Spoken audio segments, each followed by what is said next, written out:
जय श्री राम, जय श्री कृष्ण, हर हर महादेव सभी को। तो आज जैसे कि आपने टाइटल देख लिया है, हम फिर से कंटिन्यू करने जा रहे हैं अद्वैत वेदांत गुरु परंपरा। जो ये सीरीज थी, आपको पता ही होगा। अगर आपने पहले के वीडियोस ना देखे हो स्टार्टिंग से तो देख लीजिए, क्योंकि इस पूरे चैनल में जो सबसे इम्पोर्टेंट प्लेलिस्ट है, जो सबसे इम्पोर्टेंट सीरीज है, वो एक्चुअली में यही है, अद्वैत वेदांत गुरु परंपरा। क्योंकि इससे आप प्रूव कर सकते हो कि वाई ओनली अद्वैता गुरु परंपरा, जो अद्वैत वेदांत की जो गुरु परंपरा है, वो रियल सनातन धर्म की परंपरा है। इससे आप प्रूव कर सकते हो। अगर आपने ये जो पूरी प्लेलिस्ट है अगर ना देखी हो तो इस प्लेलिस्ट की लिंक मैं अपने डिस्क्रिप्शन में और पिन कमेंट में डाल दूंगा, कि प्लेलिस्ट ऑफ अद्वैत वेदांत गुरु परंपरा। क्योंकि इसके जो रेफरेंसेस है ना, वो बहुत जरूरी है। आपको पता होना चाहिए कि कहाँ कहाँ पर शिव जी ने, ब्रह्मा जी ने, नारायण जी ने, और भी पराशर जी, और ये सब जो भी अद्वैत गुरु परंपरा में आते हैं, जो मुख्य लोग हैं, उन्होंने कहाँ कहाँ पर अद्वैत का ज्ञान दिया है, ये पता होना बहुत जरूरी है। और इसीलिए आपको ये मतलब कुछ देखो या ना देखो, बस ये प्लेलिस्ट अच्छे से अगर आपने बस हर एक चीज, हर एक इसके जो रेफरेंस है वो नोट कर लिए, और सिर्फ रेफरेंस नोट ही नहीं, उसमें जो समझाया गया है वो आपने समझ लिया ना, तो कोई भी अद्वैत विरोधी आपको नहीं हरा सकता। आप कभी भी कहीं से भी अद्वैत को लॉजिकली, स्क्रिप्चरली और फिलोसॉफिकली प्रूव कर सकते हो, इसमें कोई शंका नहीं है। अभी तक 8 भाग मैंने बनाए हैं, जिसमें भगवान नारायण ने सबसे पहले जो अद्वैत का ज्ञान दिया चतुर्श्लोकी भागवत में, उसको मैंने कवर किया। फिर कुर्म पुराण में जो ईश्वर गीता प्राप्त होती है, जहां पे भगवान सदाशिव जी ऋषि मुनियों को सृष्टि के आरंभ में अद्वैत का ज्ञान प्रदान करते हैं। फिर महर्षि वशिष्ठ जी, जो स्वयं राम जी के गुरु, वो अद्वैत का ज्ञान प्रदान करते हैं श्री राम जी को। फिर महर्षि पराशर जी, जो विष्णु पुराण तो वैसे अद्वैत वेदांत का खजाना है, उसमें जितना अद्वैत है शायद ही किसी और पुराण में होगा।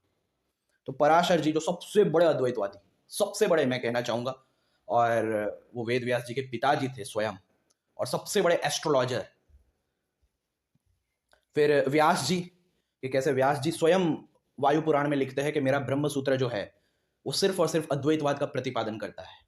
और सिर्फ इतना ही नहीं, शंकर दिग्विजय में व्यास जी ने स्वयं आदि शंकराचार्य जी को आशीर्वाद दिया कि आपके समान किसी का ब्रह्म सूत्र भाष्य नहीं होगा, ना हुआ है, ना है, ना होगा। आपका ही सर्वोच्च है और सर्वोच्च माना जाएगा। क्यों? क्योंकि आपने बिल्कुल सही से मेरे जो सूत्र है उनको समझा है। तो ये भी मैंने बताया। फिर सुखदेव परमहंस जी, जो स्वयं टॉप मोस्ट, जिनके लिए टॉप मोस्ट है ऐसी भागवत पुराण में, जब अंतिम उपदेश देते हैं कि अनुसंधान करो कि मैं ही परम ब्रह्म हूं, और परम धाम भी मैं ही हूं, कोई ऊपर नहीं है परम धाम, मैं ही हूं, ऐसा अनुसंधान करो। तो सुखदेव परमहंस जी। फिर गौड़पाल आचार्य, कि मान लो किसी को इतनी ज्यादा चिढ़ है अद्वैत से कि पुराणों से इतना अद्वैत प्रूव करने पर भी वो कहेंगे नहीं भाई, हम तो पुराण नहीं मानेंगे, फिर भी आदि शंकराचार्य जी से पुराना है अद्वैत, ये बात हम प्रूव कर सकते हैं गौड़पाद आचार्य जी के जो वर्क्स है। क्योंकि गौड़पाद आचार्य जी आदि शंकराचार्य के गुरु के भी गुरु थे। उन्होंने अपने मांडुक्य कारिका में, उत्तर गीता पे कमेंट्री लिखकर, फिर उसके अलावा सांख्य कारिका पे कमेंट्री लिखकर हर जगह अद्वैतवाद का प्रतिपादन किया है और समझाया है बहुत अच्छे से। तो ये सारे जो वीडियोस है वो बहुत काम के हैं, क्योंकि इनके रेफरेंसेस बहुत काम के हैं। और उससे भी ज्यादा जो नॉर्मली अद्वैत विरोधी जो लोग होते हैं, जो रियलिटी में सनातन धर्म के ही विरोधी है, ऐसा कहना ही सही रहेगा, वो आपको जहां पे फंसाते हैं। और क्योंकि आपको अद्वैत का पूर्ण ज्ञान नहीं होता, आप फंस जाते हो, आपको समझ नहीं आता, और फिर आपको ऐसा लगता है कि अद्वैत का खंडन हो गया। लेकिन ऐसा रियलिटी में होता नहीं है, वो बस आपकी अज्ञानता होती है। तो इसलिए ये सारे जो वीडियोस है वो देखने जरूरी है, क्योंकि यहां पे इन लोगों ने स्वयं जब अद्वैत का ज्ञान दिया तो उन्होंने समझाया है लॉजिकली कि कैसे अद्वैत ही रियलिटी है।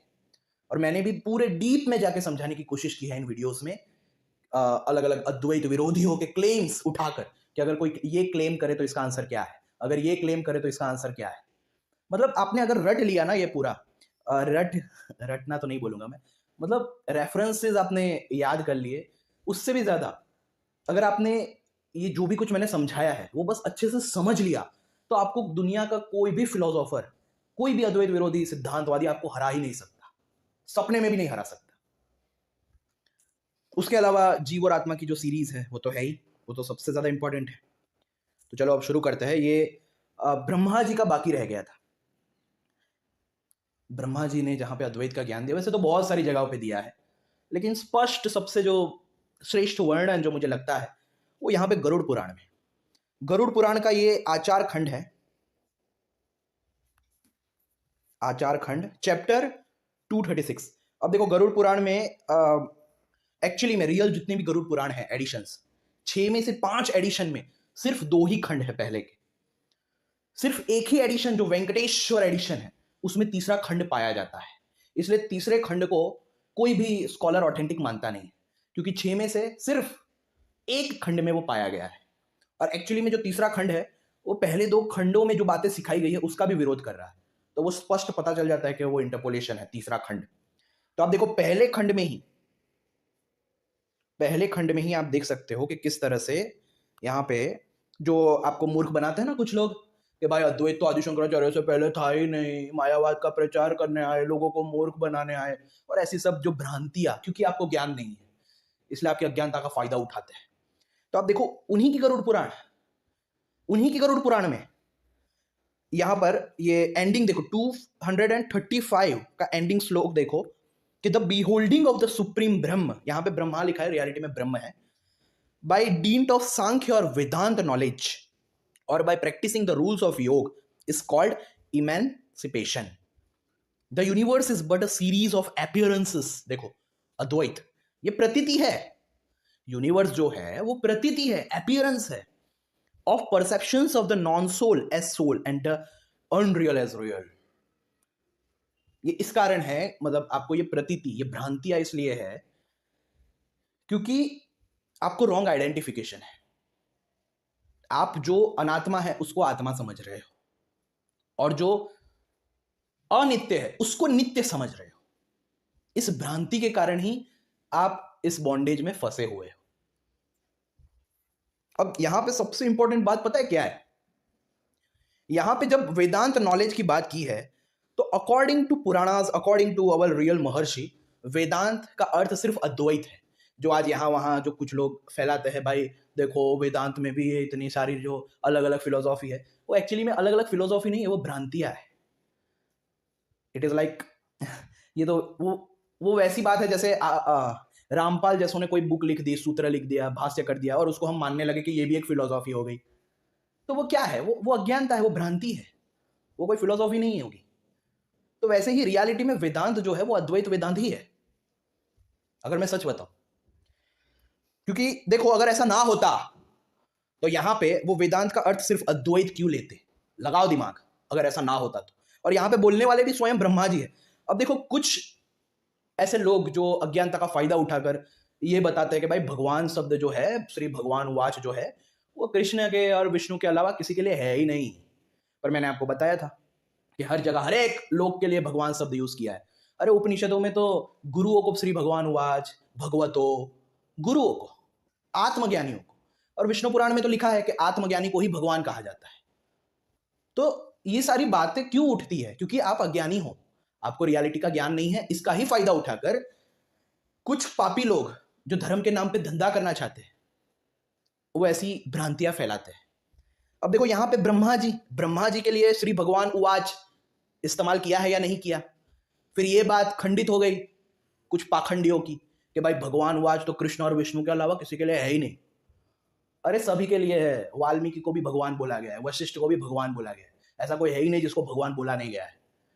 इनको पता है, आप लोगों ने ग्रंथ नहीं पढ़े हैं, इसलिए बस ऐसे ही कुछ भी फालतू बकवास फैलाते हैं। अब देखो यहां पे इनकी ही टॉप मोस्ट एक तरह से गरुड़ पुराण भी वैष्णव पुराण है। अब इसी गरुड़ पुराण में फर्स्ट खंड में चैप्टर 236 में ब्रह्मा जी के लिए कहा गया श्री भगवान वाच। ब्रह्मा जी बोल रहे हैं, hear me O Narada, now discourse on the knowledge of self. There are two kinds of yogas, Advaita Yoga and Sankhya Yoga. The absolute concentration of the mind being the essential factor in both these forms. अब जो लोग बोलते हैं अद्वैतवाद तो आदि शंकराचार्य के पहले था ही नहीं, था ही नहीं, था ही नहीं, था ही नहीं, चिल्लाते रहते हैं, जबकि रियलिटी ये है कि अद्वैतवाद के अलावा कुछ और था ही नहीं। बिलीव मी, अद्वैतवाद के अलावा कुछ नहीं था। वेदांत के नाम पर सिर्फ अद्वैत फिलोसॉफी होती थी पहले के टाइम पे, सिर्फ अद्वैत। ये बाकी की जो आपकी अज्ञानता का फायदा उठा के ये सारे सिद्धांत जो क्रिएट किए गए हैं, जैसे रामपाल अगर कुछ क्रिएट कर दे तो उसे कोई मान्य नहीं माना जाता कि हाँ चलो रामपाल ने ये क्रिएट कर दिया, ये एक फिलोसॉफी हो गई। वैसे ही बाकी उन्हें जो वेदांत के नाम पे जो एक तरह से अज्ञानता का फायदा उठाकर कुछ भी लिख दिया है अपनी कमेंट्री में, उसे हम ऐसा नहीं मान सकते कि हाँ चलो ये भी वेदांत का भाग हो गया। मूर्खता है। लेकिन देखो आजकल अगर रामपाल जैसा कोई जगत गुरु की पदवी मिल सकती है तो भाई कुछ भी हो सकता है इस कलयुग में। तो अद्वैतम, ये देखो साफ साफ अद्वैतम, कोई मुझे दिखा दे विशिष्टा अद्वैतम, शुद्धा अद्वैतम, या अचिंत्य भेदा भेदम, या द्वैतम, कुछ नहीं। यहां पे लिखा है कि भाई सिर्फ दो तरीके हैं, सांख्य और वेदांत, यही दो तरीके हैं मोक्ष के। और इसमें इन्होंने भाई वेदांत में अद्वैत को लिया है, बाकी किसी फिलोसॉफी का नाम ही नहीं लिया। यानी वेदांत का अर्थ सिर्फ और सिर्फ अद्वैत वेदांत ही माना जाता था पहले के टाइम पे। समझ आ जाना चाहिए, कॉमन सेंस की बात है। अब ये देखो अद्वैत योग संपन्नास्ते, देखा कितना साफ साफ है। फिर भी बोलेंगे अद्वैत तो आदि शंकराचार्य के बाद आया, वो तो मायावाद फैलाने आए थे। Practitioners of the Advaita Yoga become free from the shackles of existence, past, present, and future. Acts are destroyed through knowledge. ज्ञान से वो destroy होता है। He who hews down the tree of existence with the acts of right discrimination. Right discrimination का अर्थ क्या है? विवेक, ज्ञान मार्ग, या कहो अद्वैतवाद का जो सबसे पहला एक तरह से क्या कहते हैं, जो मतलब सबसे पहली जो प्रैक्टिस मानी जाती है या जो सबसे पहला स्टेप माना जाता है वो है विवेक, कि विवेक डेवलप करो। किसके बीच? डिस्क्रिमिनेशन बिटवीन आत्मा एंड अनात्मा, डिस्क्रिमिनेशन बिटवीन नित्य एंड अनित्य। विवेक डेवलप करो। विवेक डेवलप करने से क्या होगा? विवेक डेवलप करने से जो अनात्मा है, जो अनित्य है, उनसे हमारा मन जो है वो हट जाएगा, और जो नित्य है, ऐसा हमारा जो आत्म स्वरूप है, उसी में मन लगा रहेगा। तो इसीलिए ये जो सबसे पहला स्टेप है अद्वैत का या ज्ञान मार्ग का, वो है विवेक, discrimination between eternal and non eternal, self and non self.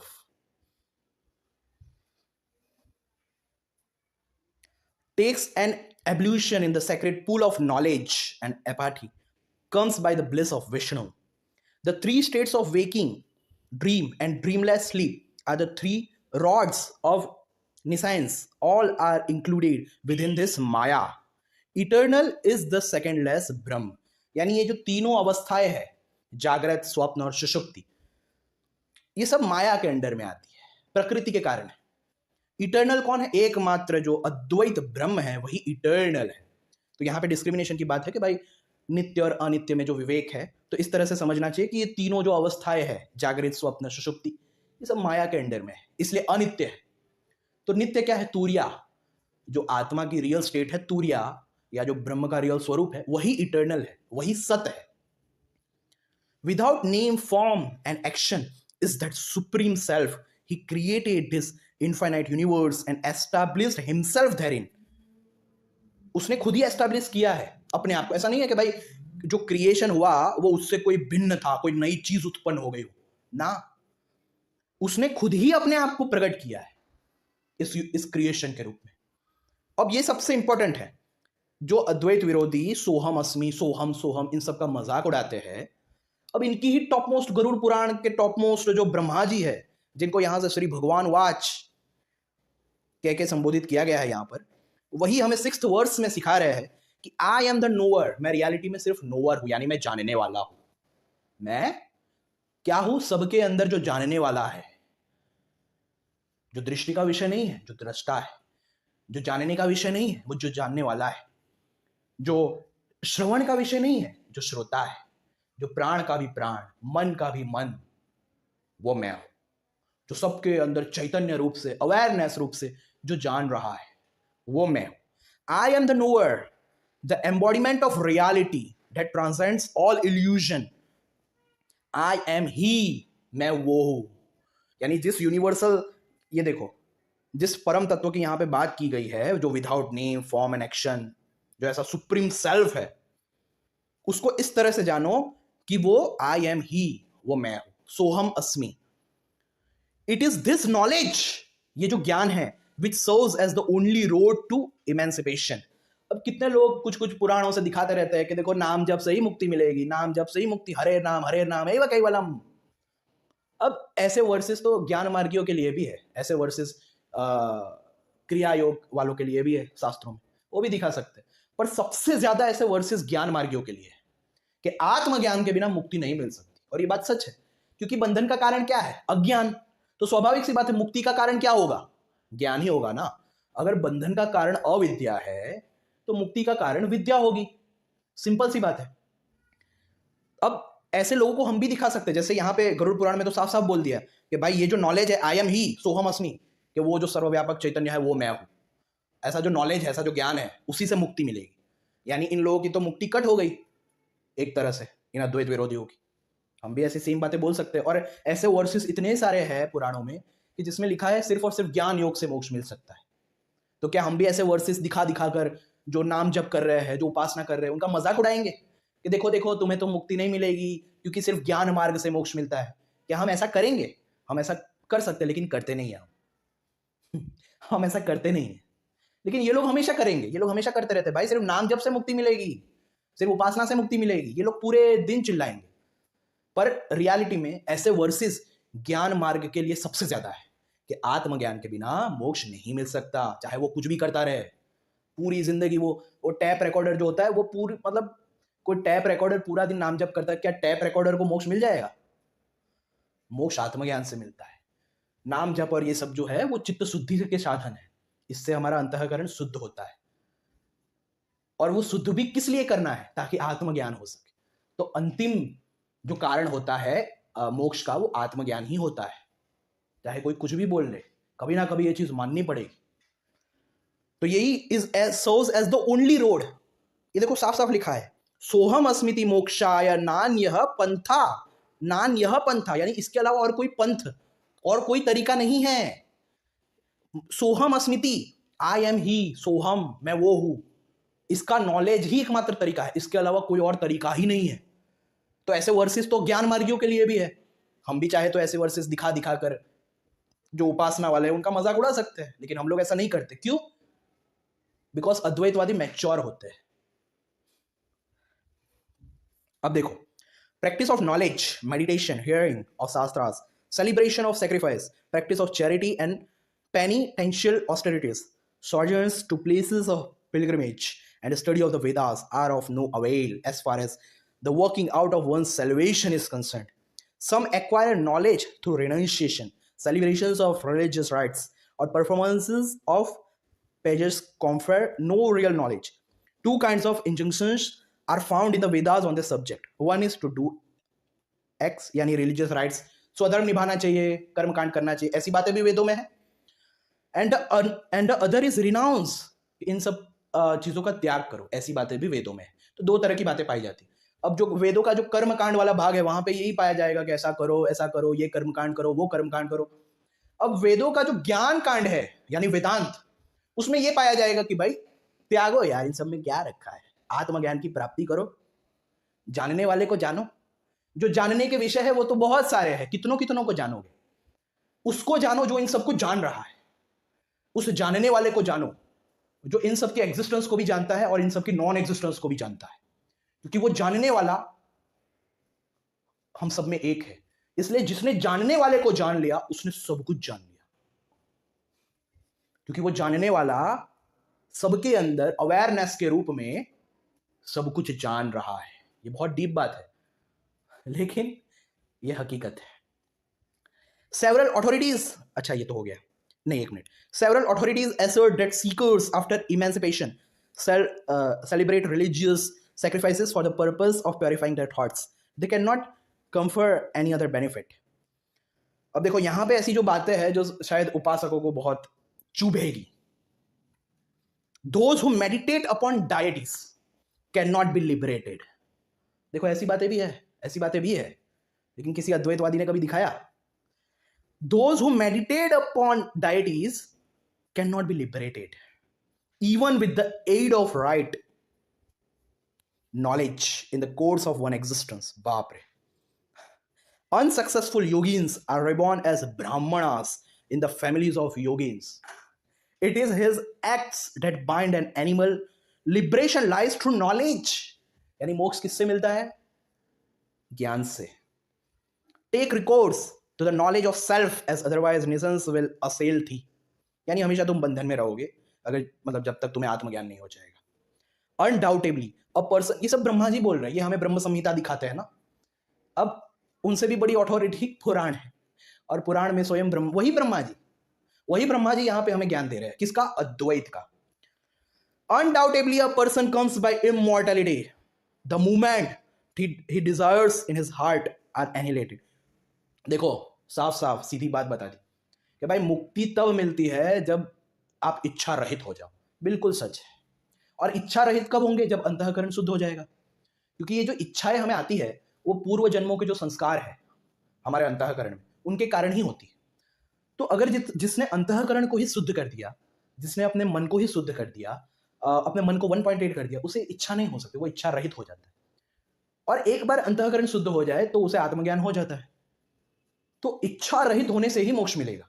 साफ साफ स्ट्रेट फॉरवर्डली इस सच को ब्रह्मा जी ने यहां पे रख दिया है. As the self is all pervading, how can man go anywhere else, or where else shall he go, or who is he that goes? कि जब सेल्फ जो है यानी हमारा आत्मा स्वरूप, वो तो ऑल परवेसिव है, व्यापक है. अब देखो अद्वैत इसलिए समझ में नहीं आता क्योंकि वो जीव को आत्मा समझ लेते हैं. ये यहाँ एक वो सूक्ष्म शरीर को आत्मा समझते. अरे सूक्ष्म शरीर छोड़ो, मोस्ट ऑफ लोगों को तो भूत प्रेत आत्मा लगती है कि ये जो भूत प्रेत है वो आत्मा है. इसलिए फिर अद्वैत उन्हें समझ में नहीं आ सकता कि भाई एकत्व कैसे है, क्यों है, हम व्यापक कैसे है, क्योंकि उन्हें पता ही नहीं, उनका बेस ही नहीं है. इसलिए जो जीव और आत्मा की प्लेलिस्ट है वो सबसे ज्यादा इंपॉर्टेंट है अद्वैत को समझने के लिए. प्लेलिस्ट ऑफ डिफरेंस बिटवीन जीवा and Atman. As the self is infinite, there is no space for it to move in. अरे जो व्यापक है वो कहां पे जाएगा? जैसे ये आकाश तत्व कैसा है? व्यापक है, उसके अंदर ये सब कुछ हो रहा है. आकाश तत्व मूव कर सकता है क्या? जो व्यापक हो वो मूव कैसे कर सकता है? क्योंकि हर जगह ही उसने व्याप्त करके रखी है, तो वो मूव कैसे करेगा? तो आत्मा कभी यहाँ वहां नहीं जाती, वो जीव जाता है. और जीव क्या है? ये सूक्ष्म शरीर ही जीव है. जब तक हम स्वयं को बॉडी मानते हैं, हम आत्मा होकर भी अपने आप को बॉडी के रूप में लिमिटेड कर लेते हैं और बॉडी के रूप में ही अनुभव करने लगते हैं. और इसलिए बॉडी को जो भी होता है हमें लगता है मुझे हो रहा है. और क्या सच में आपको हो रहा होता है? क्योंकि आप तो आत्मा हो. तो वैसे ही जब तक हम खुद को जीव समझते हैं, जब तक हम खुद को सूक्ष्म शरीर से आइडेंटिफाइड करके रखते हैं, तब तक हमें लगेगा कि मैं एक जन्म से दूसरा जन्म ले रहा हूं, मैं एक शरीर से दूसरा शरीर जा रहा हूं. क्यों? आइडेंटिफिकेशंस के कारण. पर रियलिटी में आपका रियल स्वरूप तो व्यापक है, अचल है. और खुद को व्यापक रूप में जान लेना ही मोक्ष है. As the self is infinite, there is no space for it to move in. As it is disembodied, how can it have any locomotion? As it is without a second, यानी आत्मा 1 2 3 ऐसी नहीं होती, वो एक होती है. क्यों? क्योंकि वो व्यापक है. जब हम कहते हैं कि आत्मा पंच महाभूतों से परे है, पंच महाभूतों में आकाश तत्व भी आ जाता है, और आकाश तत्व ही जब 2 नहीं 1 होता है, आकाश तत्व एक ही होता है और वो व्यापक होता है, वो इमूवेबल होता है. तो जिस आकाश तत्व से परे आत्मा है वो बहुत सारी कैसे हो सकती है? वो तो आकाश तत्व से भी व्यापक होगी ना, तभी तो वो आकाश तत्व से परे है. और ये ड्युअलिटी कहां पे एग्जिस्ट करती है? टाइम और स्पेस में एग्जिस्ट करती है. लेकिन आत्मा तो टाइम और स्पेस से परे है, तो आत्मा की दृष्टि से ड्युअलिटी कैसे एग्जिस्ट कर सकती है? सोचो, ये सब लॉजिकल पॉइंट्स है, इसमें किसी शास्त्र की जरूरत नहीं है. हालांकि शास्त्रों में है ये बातें, पर ये सब ऐसे ही लॉजिक से भी पता चल जाएगा कि भाई ड्युअलिटी जो है, डिविजन्स जो है, वो तो टाइम और स्पेस के अंदर में है, लेकिन आत्मा तो टाइम और स्पेस से परे है. तो आत्मा की दृष्टि से ड्युअलिटी कैसे हो सकती है? आत्मा की दृष्टि से डिविजन्स कैसे हो सकते हैं? लगाओ दिमाग. It is like firmament and hence its movement is like the movement of the firmament, that is it is stationary, अचल. तो आत्मा अचल है, तो भाई ये सब अनुभूतियां ये कैसे हो रहे हैं, किसको हो रहे हैं? तो उसका आंसर दे रहे थे 3 states of waking, dreaming and slumbering are fancied through ignorance, अविद्या के कारण. अरे क्योंकि तुम खुद को शरीर मान रहे हो, तभी तो तुम जागृत अवस्था को एक्सपीरियंस कर रहे हो. और क्या उसका मतलब ये है कि आप शरीर हो? सच में आप तो अभी भी आत्मा हो, लेकिन खुद को शरीर से आइडेंटिफाई करने के कारण आपको ऐसा लग रहा है कि देखो ये जागृत अवस्था में अनुभव कर रहा हूं। खुद को जब सपने में आप सूक्ष्म शरीर से आइडेंटिफाई कर लेते हो तो आप स्वप्न जगत को एक्सपीरियंस करते हो। लेकिन क्या सच में आप सूक्ष्म शरीर हो या आप आत्मा हो? आत्मा हो, लेकिन फिर भी आप एक्सपीरियंस कर रहे हो। कैसे? आइडेंटिफिकेशन के कारण। तो यहां पे वही बोल रहे हैं कि भाई आत्मा रियलिटी में अचल है, इमूवेबल है, व्यापक है। तो ये सारे जो 3 स्टेट्स है, वेकिंग, ड्रीमिंग, डीप स्लीप, ये इग्नोरेंस के कारण है। अब इग्नोरेंस का अर्थ क्या है? जो आप नहीं हो आप स्वयं को वो मान रहे हो। आप स्थूल शरीर नहीं हो, फिर भी आपने अपना तादात्म्य, अपना आइडेंटिफिकेशन, अपना जो आई एमनेस है वो स्थूल शरीर के साथ एकाकार करके रखा है। इसलिए आपको स्थूल शरीर की अनुभूति हो रही है कि मैं तो स्थूल शरीर हूं। आप इसी आइडेंटिटी तक लिमिटेड हो जाते हो। वैसे ही अगर आप खुद को सूक्ष्म शरीर मानोगे तो सूक्ष्म शरीर की आइडेंटिटी तक लिमिटेड हो जाओगे।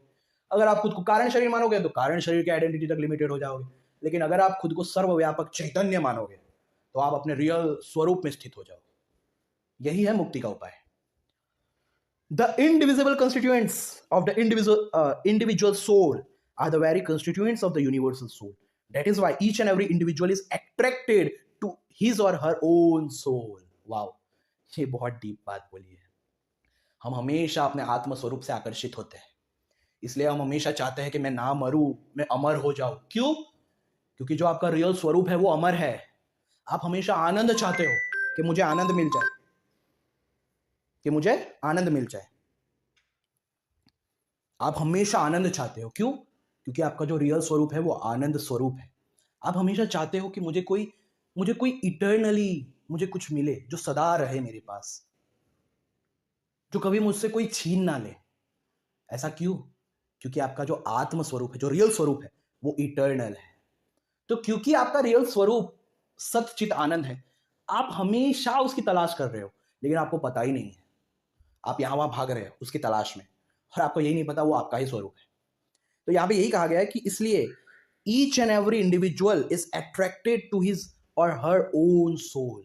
वो डायरेक्टली और इनडायरेक्टली अपने आत्म स्वरूप की ही तलाश कर रहा है, क्योंकि वो इमॉर्टैलिटी की तलाश कर रहा है, क्योंकि वो अनंत की तलाश कर रहा है, क्योंकि वो आनंद की तलाश कर रहा है, क्योंकि वो उसका वास्तविक स्वभाव है। लेकिन वो ये नहीं जानता है, अविद्या के कारण, खुद को चिदाभास मानने के कारण। ओ नारद, अब देखो कमाल की बात तो यह है कि यहां पे ब्रह्मा जी अद्वैत का ज्ञान नारद को दे रहे हैं। सोचो, O Narada, that is why the mind of each and every individual is inclined toward his or her own self. ये बहुत गहरी बात थी, बहुत philosophical. It is the soul, not intellect, that passes through the 4 states of consciousness. It is the soul, not intellect, that being omniscient knows past, present and future. अब ये अद्वैत विरोधी जो आपको बोलते रहते हैं कि भाई अगर हम भगवान होते हैं, अगर हम ब्रह्म होते हैं तो हमें पास्ट, प्रेजेंट, फ्यूचर सब पता होना चाहिए था, लेकिन हमें तो पता ही नहीं होता है, फिर हम भगवान कैसे हो सकते हैं? ऐसे फालतू के तर्क कुछ अद्वैत विरोधी देते हैं। और गीता का वो वर्ड्स कोट करते हैं जहाँ पे कृष्ण कहते हैं कि हे अर्जुन, तुम्हें वो सारे जन्म याद नहीं है लेकिन मुझे है। अब कृष्ण को कोई क्यों याद है? क्योंकि कृष्ण जानते हैं कि उनका रियल स्वरूप क्या है, लेकिन अर्जुन नहीं जानता है। अर्जुन कोई आत्मज्ञानी नहीं था वहां पे, तो इसलिए उसे याद नहीं है।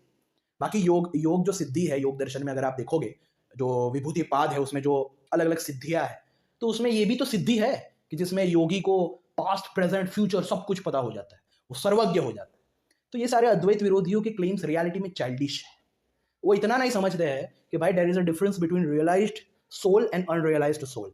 आत्मा तो सब जानती है, लेकिन अगर खुद को हम शरीर समझे, मन समझे, तो इसमें हमारा दोष है। तो रियलिटी में आत्मा जो है, it is the soul, not intellect, that being omniscient, जो सर्वज्ञ है। आत्मा क्या है रियलिटी में? सर्वज्ञ। Knows past, present and future, वो तीनों कालों को जानती है आत्मा। इसलिए कृष्ण बोल रहे थे मुझे पता है लेकिन तुम्हें नहीं पता। क्यों? क्योंकि अर्जुन सेल्फ रियलाइज्ड नहीं था। सिंपल सी बात है। ये तो मामूली योगी को भी, अरे मामूली योगी छोड़ो, तांत्रिकों को भी अपना पास्ट, प्रेजेंट, फ्यूचर पता चल जाता है, किसी का भी। तो ये तो मामूली सिद्धि है। लेकिन अब क्या करें इन अद्वैत विरोधियों का? क्या कर सकते हैं अभी? If there were no soul in the body of a person, he would not feel the thrill of pleasure, nor the pang of the pain in the different states of consciousness. It is the soul, the witness of all activities, which is truth, intelligence, eternal principle, not distinct from intellect, and which is bliss itself. जो जो आत्मा स्वयं आनंद स्वरूप है. अब देखो यहाँ पे सबसे भारी अद्वैत शुरू होता है. By knowing Brahman, one knows everything. क्यों? Because Brahman is the underlying reality of each and everything. Just as on knowing a jar of clay, यानी जो मिट्टी की रियलिटी जो है उसको जब हम जान लेते हैं, on knows all the jars, उससे हमें पता चल जाता है हम सभी मिट्टी के बनी जो चीजें हैं, मिट्टी के बने घड़े हैं, उनकी रियलिटी को जान जाते हैं मिट्टी को जानने पर. क्यों? क्योंकि उन सभी मिट्टी के जो घड़े हैं उनकी अंडरलाइंग रियलिटी क्या है? मिट्टी. अंडरलाइंग रियलिटी यानी अधिष्ठान, नॉन ड्यूअल एसेंस कह सकते हैं,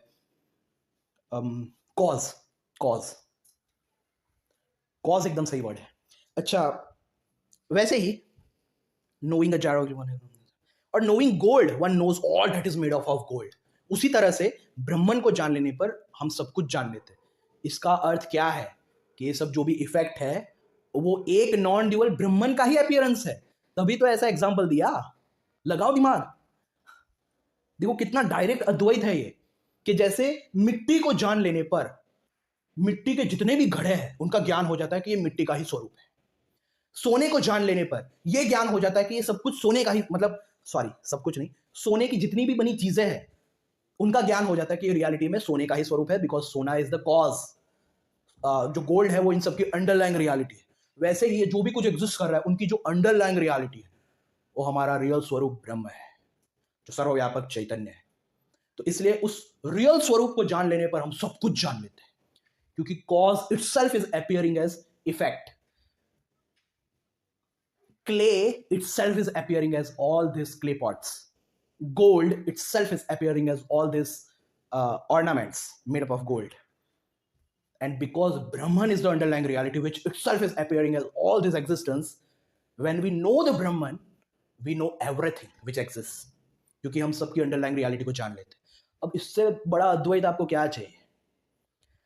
अब देखो, just as in darkness on a cannot recognize the rope, similarly through ignorance we cannot pursue the soul. अब ये कुछ अद्वैत विरोधी जो मजाक उड़ाते रहते हैं ना, रस्सी सर पर वो भ्रांति कैसे आई, अरे वो कैसे आया, अरे ये तो भाई कुछ रामानुजी और ये सब मिस इंटरप्रेट करते हैं अद्वैत को. बेटा, रस्सी सर्प का एग्जाम्पल इतने सारे पुराणों से मैं दिखा सकता हूँ अद्वैत विरोधियों कि तुम कल्पना नहीं कर पाओ. हाँ, तुम्हारे एग्जाम्पल्स तुम नहीं दिखा पाओगे पुराणों से, लेकिन अद्वैत का एक एक एग्जाम्पल मैं इतने पुराणों से दिखा सकता हूं जिसकी कोई सीमा नहीं है. अब रस्सी और सर्प का भी एग्जाम्पल आ गया ना. अब तुम भौंकते रहो कि भाई रस्सी सर्प ये भी कोई एग्जाम्पल है. अरे कभी ना कभी तो रस्सी देखी होगी, अरे कभी ना कभी तो सर्प देखा होगा, तभी वहां पे भ्रांति हो रही है. इसे कहते हैं मेंटल मास्टरबेशन. किसी एग्जाम्पल को देने का उद्देश्य होता है कोई स्पेसिफिक चीज को समझाना. अब उसी एग्जाम्पल को हम यहाँ वहाँ तोड़ने मरोड़ने लगेंगे तो इससे अपना ही पतन है. अब देखो, ये जो चीज है वो यहाँ पे भी है. अब ब्रह्मा जी कभी रामानुजाचार्य आके वो बोल दे कि भाई ब्रह्मा जी, ये रस्सी सर्प का एग्जाम्पल आपका गलत है, ये कैसे दे दिया, अविद्या कैसे आई, ये कैसे आया. We can not pursue the soul, we superimpose a snake on what is in fact a rope. अब यहाँ पे ब्रह्मा जी वही बोल रहे हैं. आदि शंकराचार्य जी ने कोई नया सिद्धांत नहीं दिया है. ये खुद अपने पुराणों को पढ़ते नहीं है अद्वैत विरोधी. अपने क्या कहते हैं वो स्मृतियों को, उपनिषदों को पढ़ते नहीं है, फिर अद्वैत के ऊपर आक्षेप लगाते हैं. अवैदिक आगम भी मोस्ट ऑफ नॉन ड्युअलिस्टिक है, लेकिन जो द्वैत आगम और ये सब अपनी खुद की इन लोगों ने जो बीच में बना दी थी सेक्टेरियनिज्म और एक दूसरे को लड़वाने के लिए, उससे दिखाते हैं. अब देखो उनकी क्या वैल्यू है यार इतने बड़े बड़े ग्रंथों के सामने. We superimpose a snake on what is in fact a rope. We superimpose the elements यानी पंच तत्व, जो तत्व होते हैं, ether etcetera, and what is in reality the soul.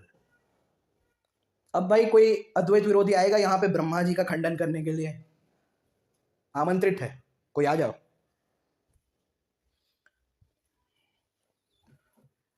Even the evident reality assumes a different form. The rope becomes a snake. The mother of, ये देखो सारे एग्जाम्पल्स सारे इनकी ही पुराण, इनकी वैष्णव पुराणों में है यार. गरुड़ पुराण, वैष्णव पुराण, और बोलने वाले भी स्वयं जिनके ऊपर ब्रह्म संहिता चिल्ला चिल्ला के यहाँ वहां उछलते हैं, वही ब्रह्मा जी बोल रहे हैं, और वो भी नारद जी को. Even the evident reality assumes a different form. The rope becomes a snake. The mother of pearls becomes silver. A deer cannot quench its thirst in the mirage. Similarly, a man cannot satisfy his desire by indulging in the false pleasures of the senses. So long a man has the sense of pleasure, he is called a possessor. Possessor. But when possession is lost, he remains his true self. The individual soul associated with Maya identifies himself with the body. But when Maya withdraws, या जब माया से परे हो जाते हैं, ही realises his reality as ब्रह्मन. अब इससे ज्यादा डायरेक्ट अद्वैत क्या चाहिए आपको? जब माया से परे हो जाता है, उसे पता चल जाता है कि मेरी रियलिटी ब्रह्मन है, यानी मैं ब्रह्म हूं reality. Just as a noble person is not affected by the laws of possession, similarly the withdrawal of Maya does not affect a person who has realized the self. यानी आत्मज्ञानियों को कभी भी ये माया इफेक्ट नहीं कर सकती. Reality and illusion are both eternal, but reality is an unassailable truth of his illusion is a mirage. Though declared to be unborn, he passes through a series of birth and death. Though one, he becomes many in the form of husband, wife. ये देखो, अब इससे ज्यादा अद्वैत क्या चाहिए? अब आपको वो एक ही है जो सब कुछ बन जाता है, हस्बैंड, वाइफ, और ये सब उसी के रूप है. The three gunas multiplied by 28 becomes 84, and this contribute to the formation of bodies, male and female, and the universe with all its parts, names, forms, and actions from beginningless time to the endless one. The existence of forms, names, ये देखो, द्वैरूप्यम माया, ये द्वैत जो है वो तो माया है. माया मात्रम इदम द्वैतम, जो गौड़पाद आचार्य जी ने अपनी मांडुक्य कारिका में कहा, वही सेम बात. The existence of forms, names, etc. is assumed and not real, यानी सत नहीं है. अब रियल का अर्थ क्या है यहाँ पे? कि जो तीनों कालों में नहीं रहता और एक समान नहीं रहता. ये हमेशा याद रखना. लोग यहीं पे गलती कर लेते हैं. लोग अनरियल का अर्थ समझने लगते हैं कि जो एग्जिस्ट नहीं करता, पर ऐसी बात नहीं है. ये एक क्या कहते हैं, लिमिटेशन है इंग्लिश लैंग्वेज की, और कुछ नहीं. Which exist in the state of dream are not real. Similarly, things or objects which exist in the state of wakefulness do not exist in reality. By his association with Maya, born of ignorance, Brahma appears to be dual. ये देख लो, देखा, ब्रह्म ही द्वैत रूप से भास रहा है. किसके कारण? माया, उसकी शक्ति के कारण. While by the withdrawal of Maya through knowledge, lie remains non-dual. जब आत्मज्ञान हो जाता है तब अद्वैत का बोध हो जाता है कि रियलिटी में एकमात्र अद्वैत के अलावा कुछ है ही नहीं. Non-dual reality alone exists. Thus the non-dual Brahman is as the effulgent sun, reality, truth, existence, knowledge. It is eternal, complete, inward bliss.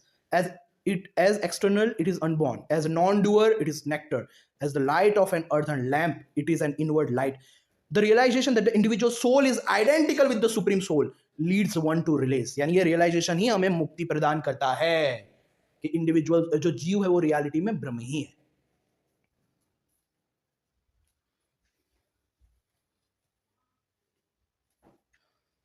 अब हम आते हैं 239 चैप्टर 239. ब्रह्मोवाच, यानी ब्रह्मा जी अभी भी ज्ञान दे रहे हैं. Brahma ji said, I shall now tell you Brahma Gita. देखो, मतलब कितनी सारी गीताएं हैं, क्योंकि गीता और कुछ नहीं है. जब उपनिषदों का ज्ञान जहां जहां दिया जाएगा, जहां जहां दिया जाता है, उसे गीता बोल देते हैं हम. इसमें कुछ ऐसा नया नहीं है. बहुत सारी गीताएं हैं, एग्जिस्ट कर रही है. अभी देखो, मैं भी किसी को बोलने लगूँ ना ये उपनिषदों का ज्ञान, कि देखो रियलिटी ये है, रियलिटी वो है, तो उसको कहा जाएगा कि देखो मैं गीता बोल रहा हूँ. क्योंकि रियलिटी में जो उपनिषदों का ज्ञान का जो उपनिषदों के जो मतलब का जो नॉलेज है, उसका जो आदान प्रदान है, उसे ही गीता कहते हैं. ये रियलिटी है. इसलिए शिव जी जब उपनिषदों का ज्ञान देते हैं तो उसे शिव गीता, ईश्वर गीता कहा जाता है. जब विष्णु जी देते हैं तो उसे विष्णु गीता कहा जाता है. उद्धव जी, फिर इवन जनक राजा, अष्टावक्र, ये सब अलग अलग जगहों पे उपनिषदों का जो ज्ञान दिया गया. अवधूत गीता, दत्तात्रेय जी उपनिषदों का ज्ञान देते हैं. तो गीता और कुछ नहीं है. जितनी भी गीता है वो उपनिषदों का ज्ञान है. और उपनिषदों का ज्ञान क्या है? आत्मज्ञान. वो किसी और चीज का ज्ञान नहीं है जो कोई ऊपर बैठी है, जो यहाँ वहां है, पता नहीं कहाँ है, जिसने पता नहीं जन्म दे के कहाँ पे छोड़ दिया और खुद कहाँ पे बैठ गया. ये सब चाइल्डिश बात है, चाइल्डिशनेस है. ऐसी चाइल्डिशनेस से हमेशा अपने आप को दूर रखो, वरना आपकी लाइफ बर्बाद हो जाएगी. जो रियल प्रैक्टिस करनी होगी मोक्ष के लिए, वो आप नहीं कर पाओगे। इसलिए मैं इस बात को बार बार उठाता हूं कि वो कोई ऊपर बैठा व्यक्ति नहीं है। मैं क्यों इतना जोर देता हूं? क्योंकि जब तक इस बात को नहीं स्वीकार करोगे तब तक आपकी रियलिटी की स्टार्टिंग ही नहीं होगी, सीकिंग की स्टार्टिंग भी नहीं होगी। तब तक आप रियलिटी में मोक्ष के मार्ग पे ही नहीं आओगे। रियलिटी में आपने स्पिरिचुअलिटी शुरू ही नहीं की होगी जब तक आपको इस बात का कन्विक्शन ना हो जाए कि परम तत्व कोई ऊपर बैठा व्यक्ति नहीं हो सकता, वो सर्वव्यापक चैतन्य है, क्योंकि वो अनंत है। और हाँ, हमारी ही भावनाओं के अनुसार वो सर्वव्यापक चैतन्य, आप जिस किसी रूप में भाव करो, वो अपना रूप वो बना देता है। जब वो सर्वव्यापक चैतन्य इस पूरे विश्व का रूप धारण कर सकता है, तो आपका फेवरेट रूप क्यों नहीं धारण कर सकता? आप जिस रूप में उसे देखना चाहते हो वो रूप क्यों नहीं धारण कर सकता? बिल्कुल कर सकता है, लेकिन उस रूप को आप एक चाइल्डिश बिलीफ के साथ मत जोड़ देना कि हाँ, ये रूप जो ऊपर है वहां से नीचे उतरे है इसलिए मैं देख रहा हूं। रूप बिल्कुल वो बना सकता है जो चाहो वो। हरि व्यापक सर्वत्र समाना, प्रेम ते प्रगट भय में जाना। प्रेम से प्रकट होता है, ऐसा नहीं कहा ऊपर से प्रकट होता है। जो सर्वव्यापक है वही प्रेम से प्रकट हो जाता है। इस बात को मानो, क्योंकि कोई भी माता पिता ऐसा नहीं हो सकता जो अपने बच्चों को यहाँ पे छोड़ दे खूब और खुद किसी लोक में मस्त मजे करे। ये तो अपमान है यार, ये तो परम तत्व का अपमान है। ऐसे परम तत्व को कोई इंसान, भाई कोई भी कॉमन सेंस वाला इंसान कैसे सही मान सकता है? उसे तो डाउट होंगे, उसे तो घृणा होगी। यकीन मानो, परम तत्व ऐसा नहीं हो सकता। हाँ, वो रूप धारण करता है आपकी भावनाओं के अनुसार, लेकिन उस रूप को आप कोई एक आइडियोलॉजी बना दो, उस रूप के ऊपर एक पूरा रिलीजन खड़ा कर दो कि भाई अब वहां पे ये रूप एग्जिस्ट करता है, वहां पे हमें जाना है, यहाँ पे सबको सब नेचर डिस्ट्रॉय करो, यहाँ पे सबको बस हमारे रिलीजन में शामिल करने के लिए उल्टी सीधी कहानियां बनाओ, कन्वर्ट करो, फिर वहां पे हम ले जाएंगे हम सबको। ये चाइल्डिशनेस के कारण ही ये दुनिया का ये हाल है, और इस चाइल्डिशनेस को आपको छोड़ना ही पड़ेगा, तभी आपकी रियल स्पिरिचुअलिटी शुरू होगी। I shall now tell you of Brahma Gita, knowledge of which will release you from the bond of activities. The knowledge derived from the Upanishadic text, I am Brahma, यानी अहम ब्रह्मस्मि। देखा, अहम ब्रह्मस्मि releases one from the tangle of the senses. The knowledge of Aham and Brahma leads to the knowledge of the meaning of Aham and Brahma, and it leads to the knowledge of the sentence Aham Brahmasmi. Aham Brahmasmi. The sense of the two words Aham and Brahma is twofold, denotative and indicative. The denotative sense of the sentence Aham Brahmasmi is not so clear as the indicative one. Okay. The relationship between the two is like that between the body and the soul. Bilkul. The Shruti declares that denotatively the word aham refers to the personal self, while indicatively it refers to the non-dual Brahman. Bilkul. Indeclinable, blissful and unmanifested consciousness is denoted by the word Brahma. देखो, ये इन लोगों ने भी clear कर दिया, क्योंकि उन्हें पता था अरे ये कितने लोग तो ऐसे होंगे जो ऐसा मानेंगे ब्रह्म का अर्थ वो कोई ऊपर बैठा व्यक्ति है, वो वहां पे बैठा है, वो यहाँ पे बैठा है, पता नहीं कहाँ पे बैठा है वो। उन्हें पता था, देखो हमारे ऋषियों को पता था, तभी उन्होंने ब्रह्म की परिभाषा पहले ही दे दी थी कि सत्यम ज्ञानम अनंतम ब्रह्म। सत्यचित आनंद है, सत्यम ज्ञानम अनंतम है।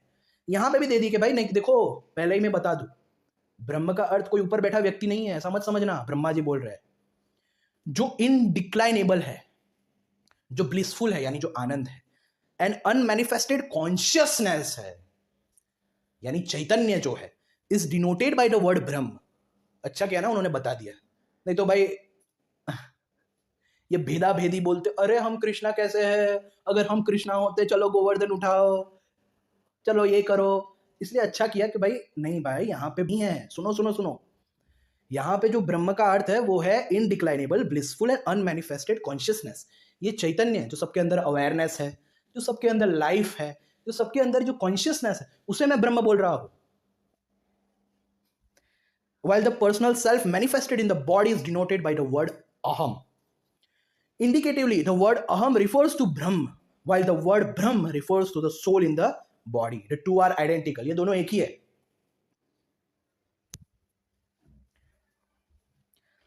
अब ये देखो, the word aham refers to the perceptible entity and the word Brahman refers to the imperceptible okay. By adopting the indicatory process, the person arrives at the meaning of aham brahm, while leads him to realize the non-dual supreme self. The knowledge of the meaning of the mahavakya aham brahmasmi removes ignorance, enlightens the path and effects release. देखो साफ साफ यहां पे कहा गया है, अद्वैयानंद चैतन्यम। यहां पे कोई ऊपर बैठे को हम ब्रह्म नहीं बोल रहे हैं बेटा, ओ ब्रह्मा जी बोल रहे हैं। अद्वै आनंद चैतन्यम, जो चैतन्य स्वरूप है, जो कॉन्शियसनेस है, उसे हम ब्रह्म बोल रहे हैं। तुम अपनी चाइल्डिशनेस में मत चले जाना फिर से, अपने ख्यालों में, अपने इमेजिनेशन में कि अरे अगर मैं वो हूं तो मैं गोवर्धन कैसे उठाऊं, अरे अरे मैं मटकी कैसे फोड़ूं, अरे अरे मेरे पास सुदर्शन क्यों नहीं है। उन्हें पता था कि ऐसे चाइल्डिश लोग कलयुग में आएंगे जो अहम ब्रह्मस्मि यानी ऐसे सब मजाक उड़ाएंगे इस तरह से।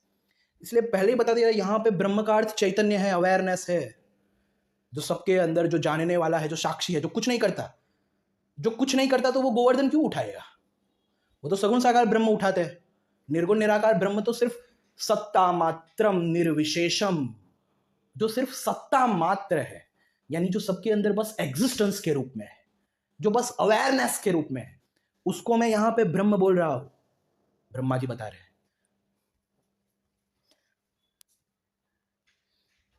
उसको मैं ब्रह्म बता रहा हूं।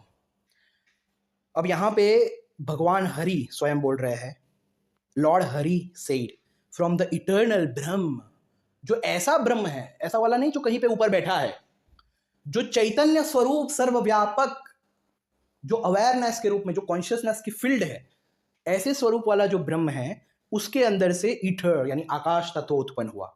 फ्रॉम ईथर द फायर, आकाश तत्व से अग्नि तत्व, अग्नि तत्व से पृथ्वी तत्व। The subtle body consisting of 17 parts came into being, फिर उसके बाद सूक्ष्म शरीर क्रिएट हुआ। द 5 ऑर्गन्स और ये सब फिर आप देख सकते हो। अब सबसे इंपॉर्टेंट आप देख सकते हो ये पूरा, this is the subtle creation, Hiranyagarbha is an individual soul which is ascertainable only by its action और ये सब।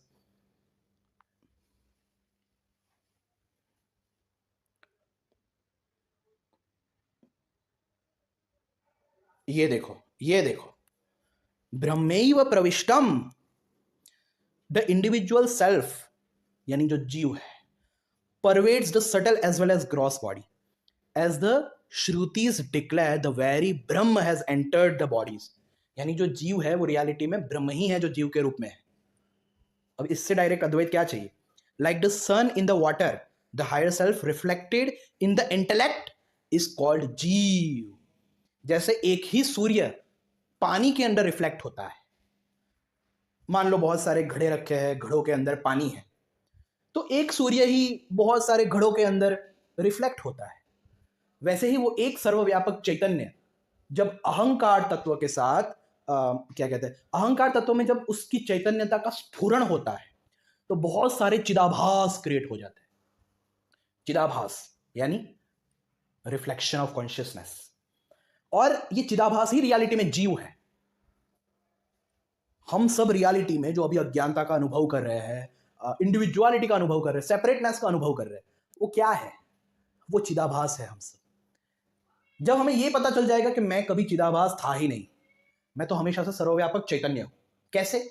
जैसे मैं कभी बॉडी नहीं था, मैं तो हमेशा से आत्मा था, वैसे ही जब ये बात रियलाइज हो जाएगी कि मैं कभी जीव था ही नहीं, तब ये जीव भाव समाप्त हो जाएगा और हमें पता चलेगा आई am the all pervasive in reality. मैं सबके अंदर अवेयरनेस के रूप में हूं, सबके अंदर जो अहम स्फुरणा हो रही है, सबके अंदर जो आयमनेस है, वही मेरा रियल स्वरूप है। आई am the self of all. इस बात का रियलाइजेशन आपको हो जाएगा।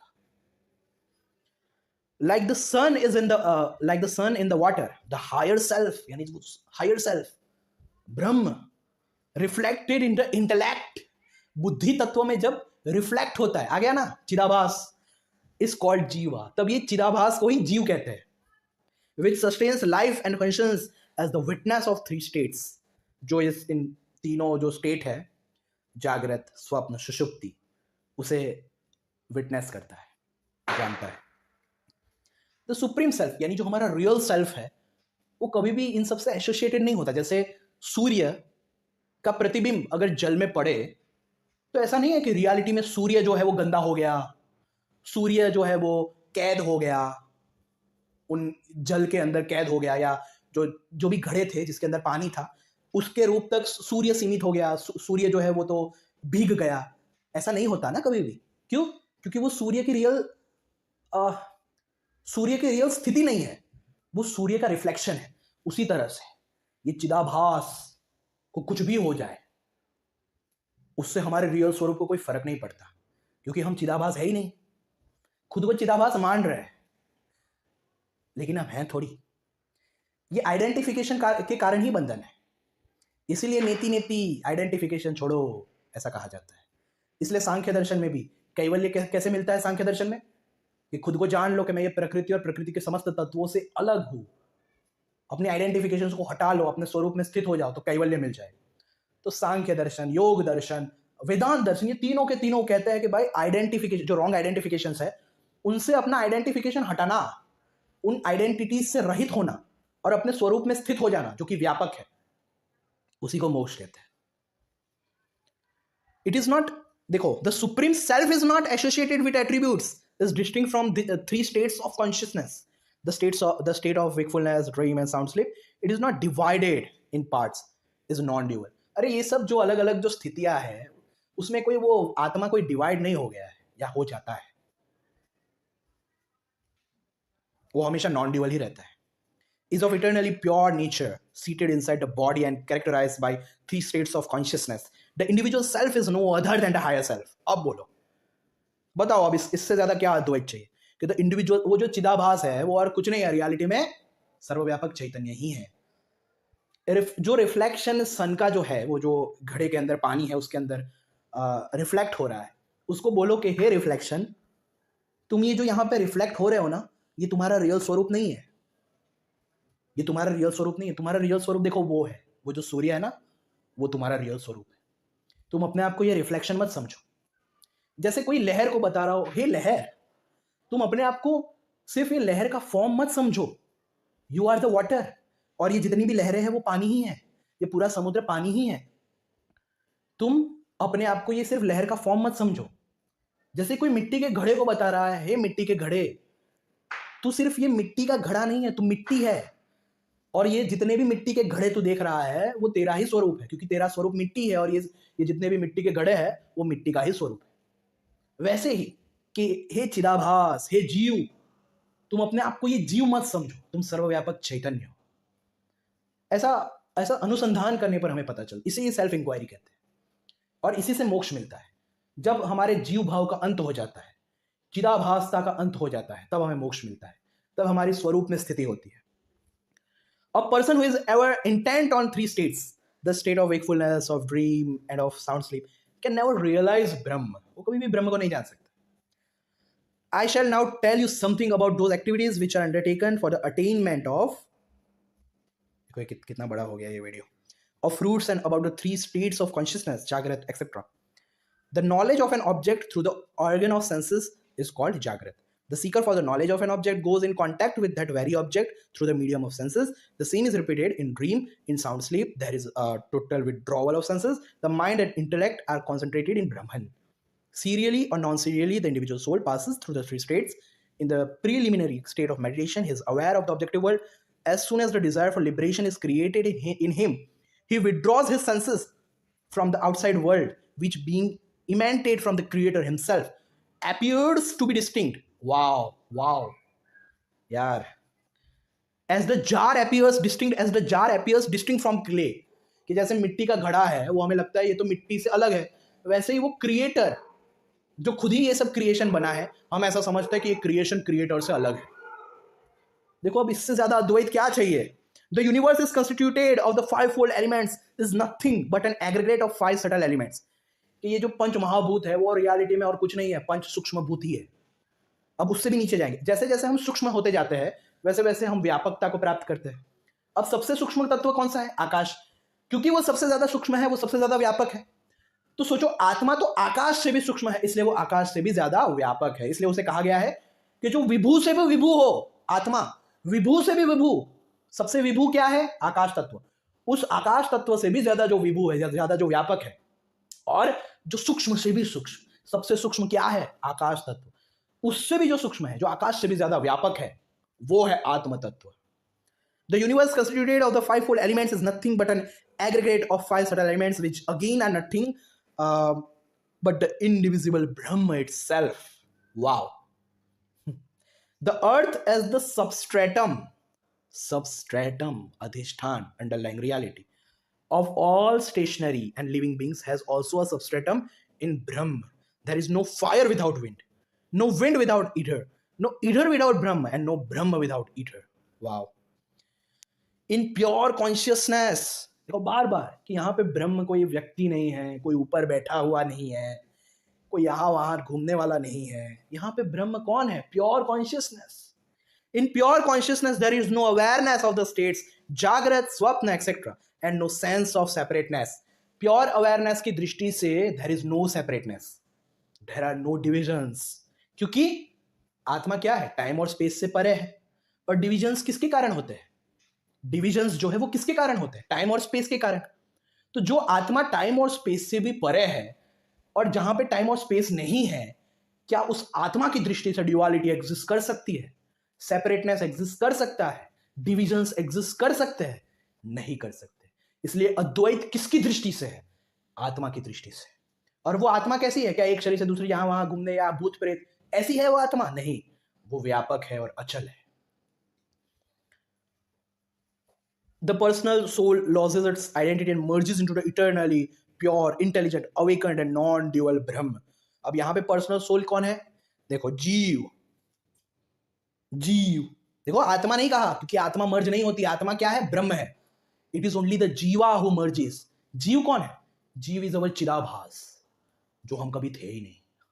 जैसे हम कभी भी बॉडी नहीं है, फिर भी बॉडी से तादात्म्य होने के कारण हमें लग रहा है कि मैं बॉडी हूं, वैसे ही हम कभी भी जीव है ही नहीं, अभी भी हम जीव नहीं है।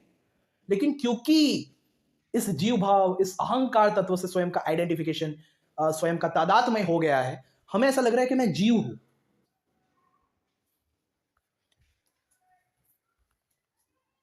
ये देखो, then though and that are dropped and what remains is pure ब्रह्म। तो तत्वमसि का तत् और त्वम, ये दोनों ड्रॉप हो जाते हैं, और असी, आयमनेस, ये आयमनेस ही ब्रह्म है। याद रखो, ये आयमनेस जो सबके अंदर स्फुरित हो रहा है, जो अवेयरनेस है, वही ब्रह्म है। तो सिर्फ अवेयरनेस बचता है। The self is the supreme light. अब ये देखो, ये अद्वैत विरोधी भेदा भेदी, अरे लाइट ब्रह्म ज्योति आ गया कि इतने चाइल्डिश है। अरे सुप्रीम लाइट का अर्थ क्या है? कि जिसके कारण ये सब कुछ प्रकाशित हो रहा है। लाइट यानी यहां पे कोई लाइट नहीं है। आत्मा को भी स्वयं प्रकाश कहा है, तो क्या आत्मा लाइट है? आत्मा को क्या कहा है? कि जो स्वयं प्रकाश है। तो आत्मा क्या लाइट है? परम प्रकाश का अर्थ यह कि जिसके कारण ये सब कुछ प्रकाशित हो रहा है। अगर आपके अंदर चैतन्य ना हो, तो आपके लिए ये सारी चीजें प्रकाशित हो सकती है? नहीं हो सकती, क्योंकि चैतन्य ही बोध स्वरूप है, जिसके कारण हर एक चीज का बोध आपको हो रहा है। अगर आपके अंदर कॉन्शियसनेस ना हो, तो ये सारी चीजें आपके लिए प्रकाशित नहीं हो सकती। इसलिए उसे परम प्रकाश स्वरूप कहा है। इसका अर्थ ये नहीं कि वो कोई लाइट है, चलो लाइट देखते हैं। अरे वो सुप्रीम कॉन्शियसनेस है। देखो, बार बार ऐसा नहीं बोल रहे वो कोई ऊपर बैठा व्यक्ति है, वो पर्सनल डायटी है। ऐसा बोल क्यों नहीं रहे? मुझे अद्वैत विरोधियों को यही क्वेश्चन है कि बड़े आप लोग उछलते हो, मुझे ये बता दो, यहाँ पे पर्सनल डायटी और ये सब क्यों नहीं लिखा? यहाँ पे बार बार कॉन्शियसनेस क्यों बोल रहा है ब्रह्म को? अगर ब्रह्म कोई ऊपर बैठा व्यक्ति होता, परम तत्व कोई ऊपर बैठा व्यक्ति होता, तो इसको बार बार सुप्रीम ट्रूथ, ब्लिस, कॉन्शियसनेस, ये सब शब्द क्यों आखिरकार क्यों? Awareness. The self is the supreme light, supreme consciousness, supreme Joy, supreme truth, eternal knowledge, ज्ञान स्वरूप। ये देखो फेवरेट, इटर्नल नॉलेज, जो स्वयं ज्ञान स्वरूप है। ज्ञान स्वरूप क्यों? क्योंकि अगर वो ना हो तो किसी भी चीज का हमें बोध नहीं हो सकता, ज्ञान नहीं हो सकता। और वो हमेशा हमारे अंदर स्फुरित हो रहा है। आयमनेस, मैं हूं, मैं हूं, मैं हूं, मैं हूं, आयमनेस, आयमनेस, आयमनेस, आयमनेस। इसलिए वो ज्ञान स्वरूप है। उसके ही ज्ञान से सब कुछ जाना जा रहा है। अगर वो ना हो तो हमें किसी चीज का बोध ना हो, इसलिए वो सब कुछ प्रकाशित करने वाला बोध स्वरूप आत्मा है. Expressed by the word tvam, so declares the Shruti. I am Brahma, pure and simple. I am omniscient. That one is seen in the orb of the sun. That one I am, eternally. The Lord conveyed this essence of Gita to Arjun, who realized the self. ये देखो, यही ज्ञान अर्जुन को दिया भगवान ने. Who realized the self. ऐसा नहीं है ये ज्ञान से कोई और है, उसको रियलाइज करना है, वो वहां पे कहीं पे जाना है, ऊपर जाएंगे, मजे करेंगे, रास लीला करेंगे, ये सब वो सब चाइल्डिशनेस वाली हरकतें करेंगे. ना ना ना. Who realized the self. ये सब आत्मज्ञान की बातें हैं. यहां वहां उछल कूद, चाइल्डिशनेस, रिलीजियसनेस, उसकी बातें नहीं है. ये प्योर स्पिरिचुअलिटी की बातें है. स्पिरिचुअलिटी का अर्थ ही क्या है? अध्यात्म. अध्यात्म का अर्थ क्या है? अध्ययन ऑफ आत्मा. आत्मा का अध्ययन करना ही अध्यात्म है. ऐसा तो नहीं कहा चलो ऊपर कोई बैठा है उसका अध्ययन करेंगे, वहां पे जाएंगे, चाइल्डिशनेस वाली बातें सोचेंगे, मजे करेंगे. अध्यात्म, ये नाम आप सोचो, अध्यात्म नाम ही क्यों रखा? अगर ऊपर जाना, यहां वहां घूमना ही लक्ष्य होता हमारे पूरे सनातन धर्म का, तो अध्यात्म नाम रखना ही नहीं चाहिए था. क्योंकि अध्यात्म का अर्थ क्या होता है? अध्ययन करना. किसका अध्ययन? आत्मा का अध्ययन करना, यानी सेल्फ इंक्वायरी करना. यानी हमारा पूरा सनातन धर्म ही सेल्फ इंक्वायरी पे टिका हुआ है. ज्ञान मार्ग ही सनातन धर्म का बेस है. सोचो. लेकिन ये सब बातों पे कोई ध्यान नहीं देता. ऑब्जर्वेशन पावर नहीं बची लोगों में. लोग ऑब्जर्व नहीं करते चीजों को, अनुसंधान नहीं करते चीजों पे. तो बस आज इतना ही मुझे दिखाना था. कोई भी बोले अद्वैत तो भाई पहले था ही नहीं, उनको गरुड़ पुराण दिखा दो, बोलो ले ये ले गरुड़ पुराण पढ़ ले. और अगर आपने पहले की सीरीज ना देखी हो, मतलब पहले के पार्ट्स इस सीरीज के, तो मैं इसकी लिंक जो है वो अपने डिस्क्रिप्शन में और पिन कमेंट में डाल दूंगा कि अद्वैत वेदांत गुरु परंपरा प्लेलिस्ट ऑफ अद्वैत वेदांत गुरु परंपरा. ये सारी वीडियोस आप देख लो. आपको अद्वैत रिलेटेड कोई भी डाउट होंगे वो आराम से सॉल्व हो जाएंगे विदाउट एनी डाउट. क्योंकि ये सॉल्व करने वाले और कोई नहीं है, स्वयं महापुरुष है. ये सारे महापुरुषों की बातें मैंने यहाँ पे बताई है. और जब महापुरुष और साक्षात सगुण साकार ईश्वर अगर कोई बात हमें बताए, तो भाई उनसे बेहतर तो कोई समझा नहीं सकता. तो बस यही कहना है मुझे. जय श्री राम, जय श्री कृष्ण, हर हर महादेव.